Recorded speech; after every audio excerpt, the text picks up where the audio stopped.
The book of Obadiah. The vision of Obadiah. Thus saith the Lord God concerning Edom, We have heard a rumor from the Lord, and an ambassador is sent among the heathen. Arise ye, and let us rise up against her in battle. Behold, I have made thee small among the heathen. Thou art greatly despised. The pride of thine heart hath deceived thee, thou that dwellest in the clefts of the rock, whose habitation is high, that saith in his heart, Who shall bring me down to the ground? Though thou exalt thyself as the eagle, and though thou set thy nest among the stars, thence will I bring thee down, saith the Lord. If thieves came to thee, if robbers by night, how art thou cut off? Would they not have stolen till they had enough? If the grape-gatherers came to thee, would they not leave some grapes? How are the things of Esau searched out? How are his hidden things sought up?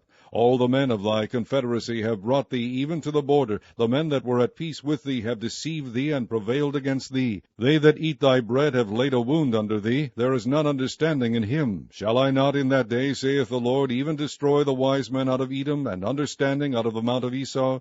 And thy mighty men, O Teman, shall be dismayed, to the end that every one of the mount of Esau may be cut off by slaughter. For thy violence against thy brother Jacob, shame shall cover thee, and thou shalt be cut off forever, in the day that thou stoodest on the other side, in the day that the strangers carried away captive his forces, and foreigners entered into his gates, and cast lots upon Jerusalem, even thou wast as one of them.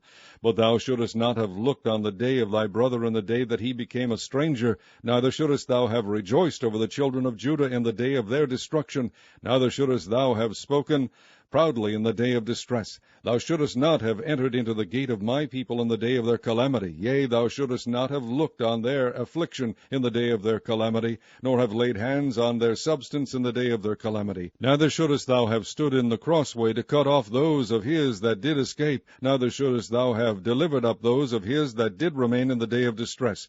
For the day of the Lord is near upon all the heathen. As thou hast done, it shall be done unto thee. Thy reward shall return upon thine own head. For as ye have drunk upon my holy mountain, so shall all the heathen drink continually. Yea, they shall drink, and they shall swallow down, and they shall be as though they had not been. But upon Mount Zion shall be deliverance, and there shall be holiness, and the house of Jacob shall possess their possessions. And the house of Jacob shall be a fire, and the house of Joseph a flame, and the house of Esau for stubble, and they shall kindle in them and devour them. And there shall not be any remaining of the house of Esau, for the Lord hath spoken it.